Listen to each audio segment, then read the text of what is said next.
This is about kids being pushed in harm's way by reckless and repeated decisions to get scientists and doctors out of the way and allow conspiracy theories to dictate this country's health policy. For how long? 20, 25 years, while the chronic disease in our children went up to 76%. And you said nothing. You never asked the question why it's happening. Why is this happening? Today, for the first time in 20 years, we learned that infant mortality has increased in our country. It's not because I came in here. It's because of what happened during the Biden administration that we're going to end. And now the American Academy of Pediatrics has warned that the committee is being politicized at the expense of children's health. American Academy of Pediatrics, you think they're lying too? I think the American Academy of Pediatrics is gravely conflicted. They get their biggest contributors are the 4 largest vaccine makers. They run a journal, Pediatrics, which they make a lot of money on, that is completely dependent on pharmaceutical companies. So I wouldn't put a big stake in what they say that benefits pharmaceutical interests.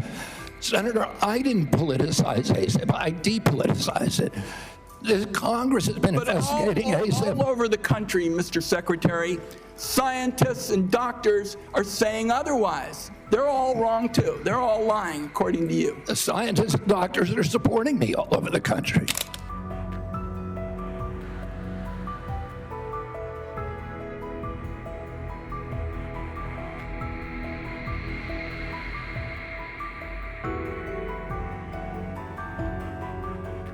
Thank you very much, Mr. Chairman. I've made it clear I think that Secretary Kennedy is dead set on making it harder for children to get vaccines and that kids are going to die because of it.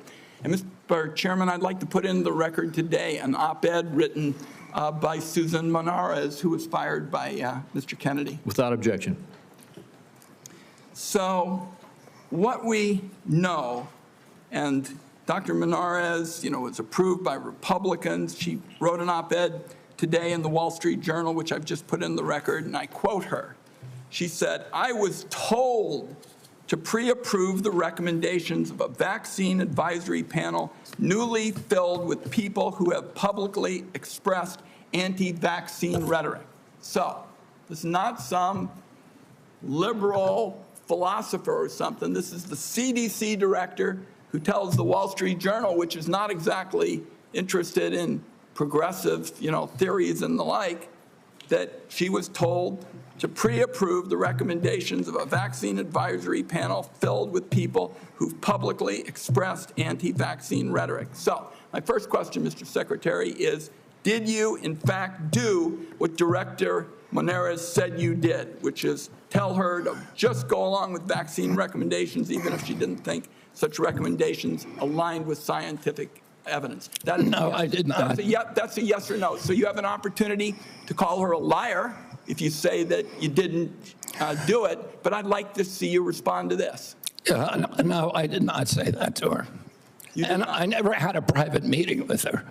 So there are witnesses to every meeting that we have, and all of those witnesses will say, I never said that. So she's lying today to the American people in the Wall Street Journal? Yes, sir. Okay. Let's talk now about what's coming up, because I've made it clear what I've thought about the 203 days with my colleague, Senator Also Brooks. In 2 weeks, CDC's Advisory Committee on Immunization Practices will meet to make decisions about critical vaccines that protect us against hepatitis B, measles, and more. The committee's got a profound impact on vaccine access, but these aren't ordinary meetings. You've stacked the deck to ensure the panel bends to your views. In June, you fired all 17 committee members who are respected scientists and doctors. You replaced them with non-experts, vaccine skeptics, and conspiracy theorists. As a result, this critical advisory panel has lost scientific credibility. After years, colleagues, we spend so much time not looking at this as Democrats and Republicans, but as good science and scientific credibility. And now the American Academy of Pediatrics has warned that the committee is being politicized at the expense of children's health. American Academy of Pediatrics, you think they're lying too? I think the American Academy of Pediatrics is gravely conflicted. They get their biggest contributors are the four largest vaccine makers. They run a journal, Pediatrics, which they make a lot of money on, that is completely dependent on pharmaceutical companies. So I wouldn't put a big stake in what they say that benefits pharmaceutical interests.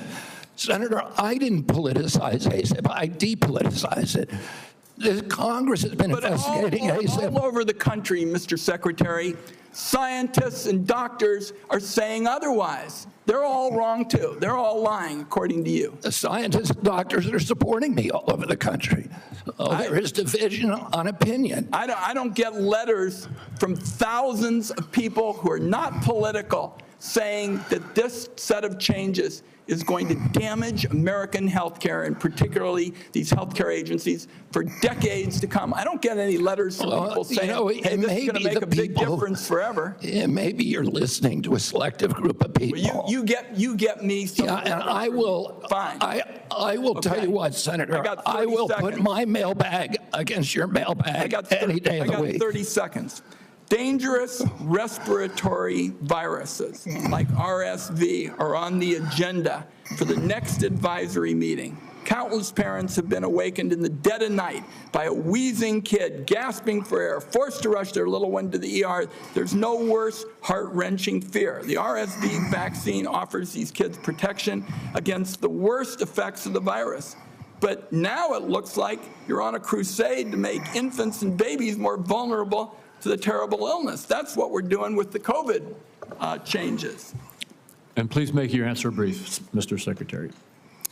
I've said that the position is indefensible. I think it's possible. Congress has been investigating that committee for 23 years because it is pervaded with conflicts of interest. What we did is we got rid of the conflicts of interest and we depoliticized it and put great scientists on it from a very diverse group. Let me close very pro-vaccine. Let me close with this because, like Senator Crapo, I'm a few seconds over. I don't think, Mr. Secretary, this is about you and me.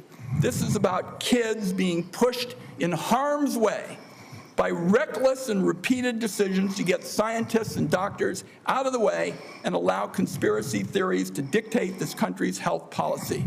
I don't see any evidence that you have any regrets about anything you've done or plans to change it. And my last comment is, I hope that you will tell the American people how many preventable child deaths are an acceptable sacrifice for enacting an agenda that I think is fundamentally cruel and defies common sense. Thank you, Mr. Chairman. Do I got a reply?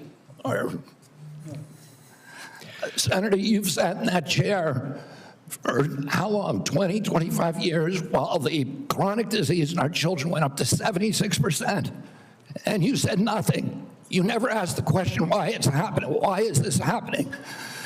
Today, for the first time in 20 years, we learned that infant mortality has increased in our country. It's not because I came in here. It's because of what happened during the Biden administration that we're going to end. I'm going to let Senator Wyden respond briefly to that, and then we're not going to go over like we just did. Defend this committee on a bipartisan basis. Colleagues, my cabinet secretary says that we have no interest in chronic care. Mr. Secretary, Mr. Chairman, could we have regular order, please? We are in the process of turning around the Medicare program with the chronic care bill that Chairman Hatch, when he was chairman, and this committee put together on a bipartisan basis. I want to ask about mifepristone.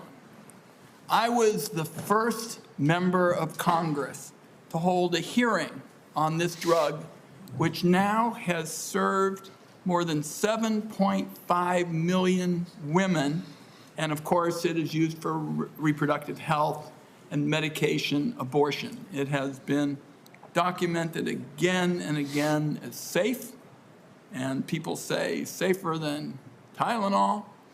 And the reason that I'm asking the question is that I'm getting reports that you've said you're going to conduct a complete review of mifepristone's safety, and what we're hearing is it's not based on new clinical trials or data from the scientific community, but on one reviewed paper that's not a peer-reviewed paper by a political organization and Project 2025 sponsor whose stated mission is to advance an anti-abortion agenda.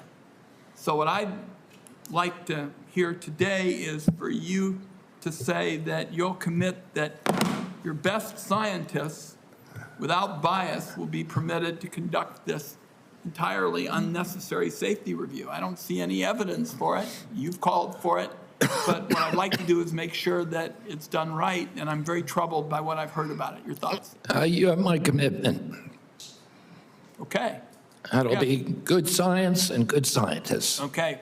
We'll get back to you to talk about specifically how that's going to play out, but I appreciate that.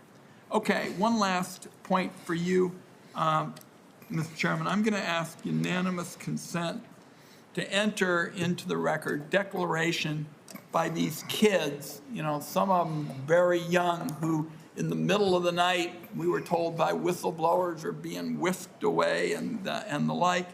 And what I'd like to enter into the record are statements by these kids that we have learned about, and also a memo prepared by the Guatemalan government outlining the deportation effort into the record. We've been able to obtain that, and I think it's an important part of the debate. And with that, I beat my time up.